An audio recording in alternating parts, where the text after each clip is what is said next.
अस्सलामुअलैकुम my YouTube family, कैसे हैं आप सब लोग। आप सब लोगों को वेलकम टू किचन एक्सप्लोरर। और आज मैं आप लोग को बताने जा रही हूँ मटन वाइट कढ़ाई, जो कि बहुत ज़्यादा डिलिशियस बनता है। तो चलिए जी, हम जल्दी जल्दी इंग्रेडिएंट्स की तरफ चलते हैं। सबसे पहले मैंने ले लिया है 1.5 किलो के करीब मटन, और इसे इस तरह के पीसेस में करवा लिया है। हड्डी के साथ लेंगे ताकि जो है वो बहुत अच्छा बनता है। तो मैंने दस्ती का गोश्त लिया है, आप रान का भी ले सकते हैं, और इसे वॉश करके स्ट्रेनर में स्ट्रेन करने के लिए रख दिया है। अच्छा, स्ट्रेन करना नेसेसरी है क्योंकि हमें इसे थोड़ा सा भूनना है। मैंने ले लिया है 1 टेबलस्पून रोस्टेड कुटा हुआ धनिया, 1 teaspoon red chilli flakes, 1 teaspoon मैंने लिया है ब्लैक पेपर, 1 टीस्पून मैंने लिया है white pepper, half teaspoon garam masala powder, 1.5 teaspoon salt, according to taste कम ज़्यादा कर सकते हैं, 1 टेबलस्पून ज़ीरा, और 1 टीस्पून मैंने लिया है फ्रेश जिंजर गार्लिक का पेस्ट। ये मेरा पहला सेटअप है। इसमें अभी हमें अप्रॉक्स टाइम लग जाएगा इसे कुक करने में, तो फिर हम दूसरा सेटअप बाद में सेट करेंगे। तो बस अब हम आपको स्टोव की तरफ ले चलते हैं।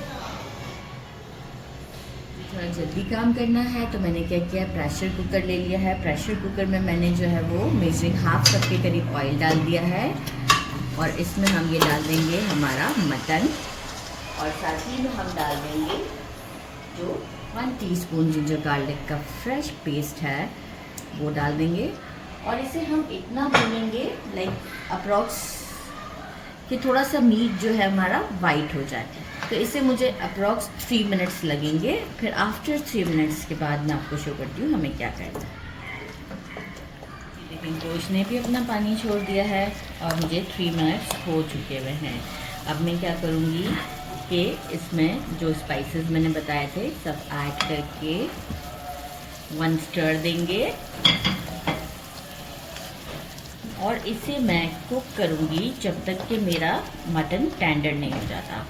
तो प्रेशर कुकर में कर रही हूँ तो मुझे 15 मिनट लगेंगे, मतलब एक विसल आने के बाद। तो जो है वो आपके कुकर पे डिपेंड करता है, और अगर आप स्टोव पर इसे रेडी कर रहे हैं तो इसे 45 मिनट्स लगेंगे स्लो फ्लेम पर। मैं इसमें मेजरिंग 2 कप के करीब पानी ऐड कर रही हूँ, लाइक अप्रॉक्स 500 ml होगा। तो इसे मैं स्टर कर देती हूँ और आपको शो करती हूँ after 15 minutes with second setup. 15 minutes हो चुके हैं, मेरा मीट टेंडर हो गया हुआ है, और मैंने यखनी बाहर निकाल ली है। थोड़ी सी हमें यखनी की ज़रूरत होगी, तो किस वक्त होगी वो मैं आपको उसी वक्त डिस्क्राइब करूँगी। सेटअप मेरा कुछ यूँ है कि कोरिएंडर की जो स्टिक्स होती हैं ना, वो अराउंड 12 के करीब मैंने सिर्फ स्टिक्स लिए थे, क्योंकि हम इसमें कोरिएंडर को डालने की कोशिश करेंगे तो ग्रीन हो जाएगा। तो कोरिएंडर स्टिक में भी बहुत ज़्यादा फ्लेवर होता है, तो वो 12 to 15 लेके मैंने इसे बारीक बारीक कट कर लिया है। 2 हमें एंड में क्यूब्स चाहिए होंगी पनीर की। अगर रिक्वायर्ड आपको नहीं है और आपको पसंद नहीं है तो आप नहीं यूज़ कीजिएगा, मुझे अच्छी लगती है इसलिए मैंने यूज़ की है। 6 मैंने मीडियम साइज़ के ग्रीन चिलीज़ ली हैं। अकॉर्डिंग टू टेस्ट थोड़ा सा जुलियन कटिंग कर लीजिएगा। जिंजर का हाफ टी स्पून के करीब मैंने लिया है सूखी मेथी, और जस्ट स्प्रिंकल करने के लिए लिया है मैंने कोरिएंडर। अच्छा, कुछ चीज़ें जिसे मुझे ब्लेंड करना है, जैसे कि मैंने लिया है 1.5 पाव के करीब मैंने दही लिया है, क्योंकि मेरा 1.5 किलो गोश्त है, और 1 पूरा पैकेट मैं लूँगी क्रीम का।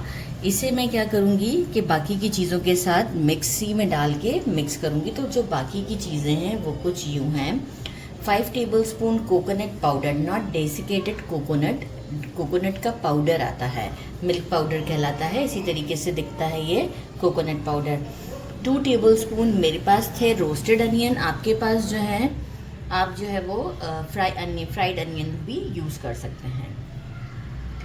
मैंने लिए हैं 4 मीडियम साइज़ के अनियन हैं, इसे मैंने 5 मीडियम साइज़ के अनियन हैं, मैंने इसे अभी पील कर लिया है, और अभी मैं इसे पीसेस करके मिक्सी में डाल दूँगी। मैंने लिए हैं 5 ग्रीन चिलीज़ लिए हैं, 5 to 6 अकॉर्डिंग ग्रीन चिलीज़ हैं, 5 हैं, और ये काफ़ी ज़्यादा तेज़ हैं इस वजह से 5 लिए हैं। तो टेस्ट कर लीजिएगा, अगर कम तेज़ हो तो क्वांटिटी बढ़ा दीजिएगा।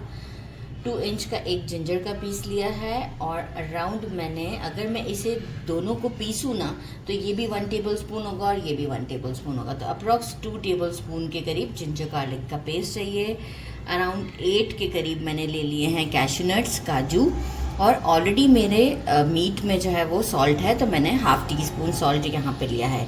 एक हमें चाहिए होगा लेमन, और मेजरिंग ½ कप के करीब हमें चाहिए होगा घी, वो आप रेगुलर घी भी यूज़ कर सकते हैं। अच्छा, अब मैं क्या करूँगी, एक काम कि मिक्सी में मैं डालती हूँ योगर्ट, ये सारी चीज़ें मैं आपके सामने डाल देती हूँ।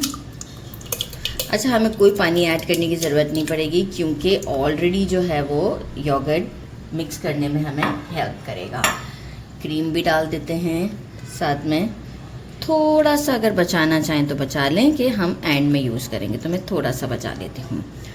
और अनियंस को तो मैं अभी काट के डाल दूँगी, और ये सारी चीज़ें जो हैं, जो कि मैंने एक्सेप्ट लेमन के, ये सब भी मिक्सी में चली जाएंगी।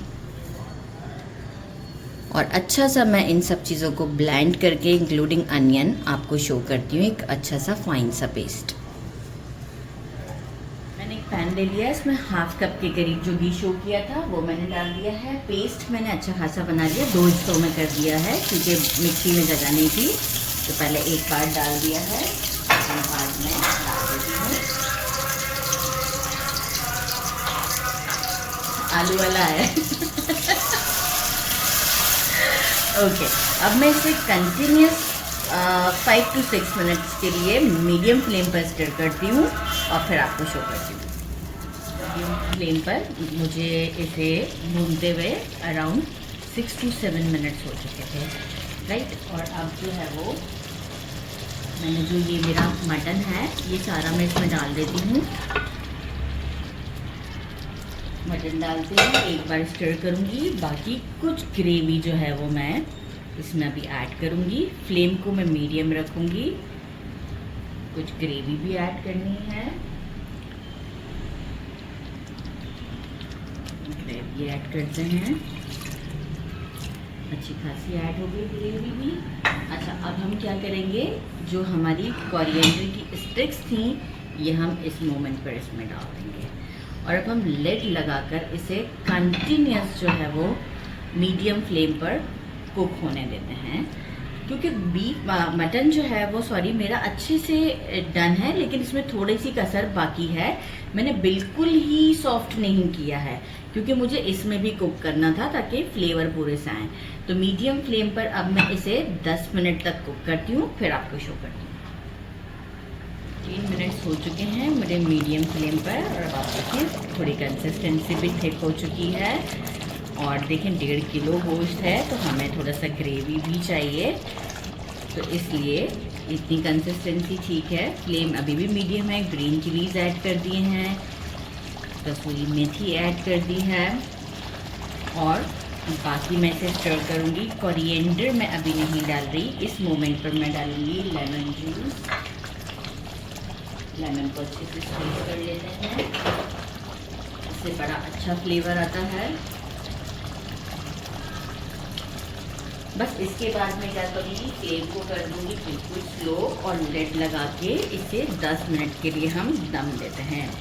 तो इसे दम देने के लिए एक दफ़ा पहले फिर स्टर करते हैं,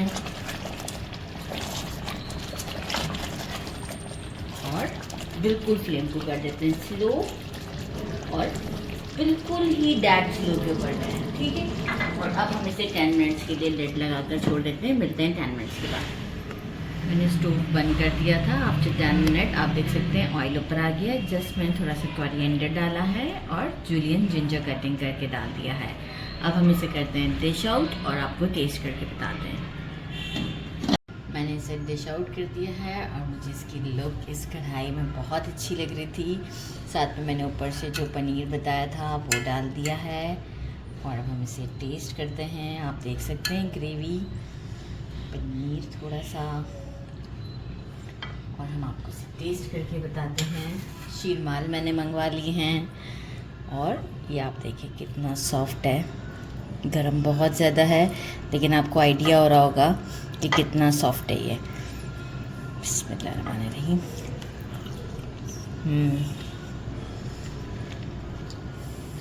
बहुत ही डिलीशियस है, बहुत ज़्यादा। ज़रूर ट्राई करना बनता है। मेरे चैनल को लाइक और सब्सक्राइब करना नहीं भूलिएगा। अपना ख्याल रखिएगा। अल्लाह हाफिज़।